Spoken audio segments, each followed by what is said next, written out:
हाट बाट नहीं जाए निहारी, जनपुर दिसे लागे दवारी।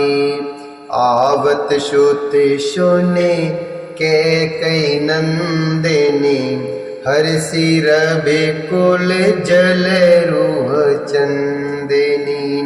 आवत श्रुति सुने के कई नंदिनी, हर सिर बेकुल जल रूह चंदिनी।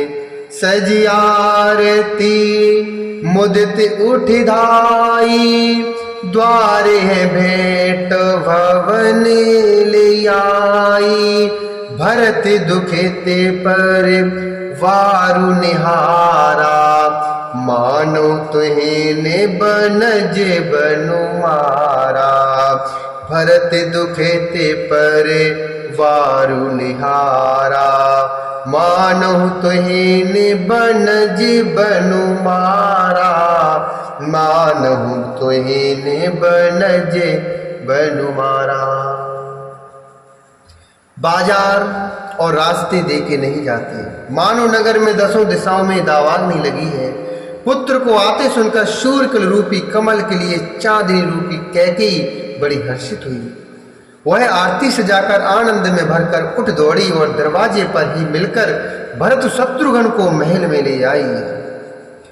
भरत ने सारे परिवार को दुखी देखा, मानो कमलों के वन को पाला मार गया हो। कैकेयी हर्षित हे भांति, मनहु मुदित दव लाई किराती। कैकेयी हर्षित हे भांति, मनहु मुदित दव लाई किराती। श्रुतहि सोच देख मनु मारे, पूछत नहीं हर कुशल हमारे। सकल कुशल कहे भरत सुनाई, पूछि निज कुल कुशल भलाई। कौ कहतात कहाँ सब माता, कैसी राम लखन प्रिय भ्राता। कौ कहतात कहाँ सब माता, कहसी राम लखन प्रिय भ्राता। कहसी राम लखन प्रिय भ्राता। एक कैकेयी ही इस तरह हर्षित दिखती है, मानो भीलनी जंगल में आग लगाकर आनंद में भा रही, आनंद कर रही हो, आनंद मग्न हो। पुत्र को सोच बस और मन मारे अर्थात बहुत उदास देखकर पूछने लगी, हमारे नैहर में कुशल तो है? भरत जी ने सब कुशल कहे सुनाई, फिर अपनी कुल की कुशल छेम पूछी। भरत जी ने कहा, कहो पिताजी कहाँ हैं? कहो कहाँ तात कहाँ सब माता, कहाँ सिय राम लखन प्रिय भ्राता। पिताजी कहाँ हैं? माता सब कहाँ हैं? सीता जी और मेरे प्यारे भाई राम लक्ष्मण जी कहाँ हैं? शून्य श्रुति बचन स्नेहमय, कपटु नीर भर नयन। भरत श्रवण मन शूल सम, पापिन बोली बेन। पुत्र के स्नेह में वचन सुनकर नेत्रों में कपट का जल भरकर पापनी कैकेयी भरत के कानों में और मन में शूल के समान चुभने वाले वचन बोली।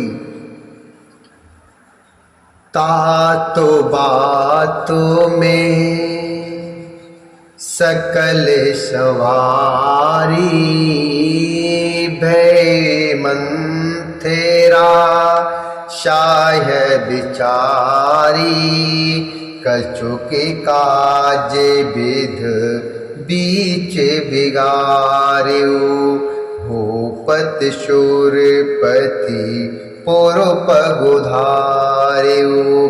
सुनते भरतु भय बिबस विषादा, जनु सहमिउ करे के हरि नादा ताते ताते ताते पुकारी परे भूमि तले व्याकुल भारी ताते ताते ताते पुकारी परे भूमि तल व्याकुल भारी परे भूमि तल व्याकुल भारी। हे तात, मैंने सारी बात बना ली थी, बेचारी मंत्रा शायक हुई, पर विधाता ने बीच में जरा सा काम बिगाड़ दिया। वह यह कि राजा देवलोक को पधार गए। भूपति शूरपति पुरे पगुधारियो भूपति शूरपति पुरु पगुधारियो। भरत यह सुनते ही विषाद के मारे बेबस अर्थात बेहाल हो गए, मानो सिंह की गर्जना सुनकर हाथी सहम गया हो। वे तात तात तात पुकारते हुए अत्यंत व्याकुल होकर जमीन पर गिर पड़े। परे भूमि तल व्याकुल भारी चलत न देखन पायूं तो ही तात न राम हे सौंपेहु मोही। बहुर धीर धर उठिए शभारी कहो पितु मरन हे तुम है तारी। सुन श्रुत बचन कहित के मरम पाछ जनु माहुर दे। आदि उते सबु आपनि करनी कुटिल कठोर मुदित मन बरनी। कुटिल कठोर मुदित मन बरनी। और विलाप करने लगे कि हे तात, मैं आपको स्वर्ग के लिए चलते समय देख भी न सका, अर्थात मैं आपको स्वर्ग के लिए चलते समय देख भी नहीं सका। हाय, आप मुझे श्री राम जी को सौंप भी नहीं गए। फिर धीरज धरकर वे संभल कर उठे और बोले, माता, पिता के मरने का कारण क्या है, मुझे कारण बताओ। पुत्र का वचन सुनकर के कहने लगी, मानो मर्म स्थान को पाँच कर अर्थात चाकू से चीर कर उसमें जहर भर रही हो। कुटिल और कठोर केकई ने अपनी शब्द करनी शुरू से आखिरी तक बड़े प्रसन्न मन से सुना दी। भरत ही बिसरेउ पितु मरण सुनत राम बन गौनु। हेतु अपन पौ जान जिय थकित रहे धर मोनु। थकित रहे धर मोनु।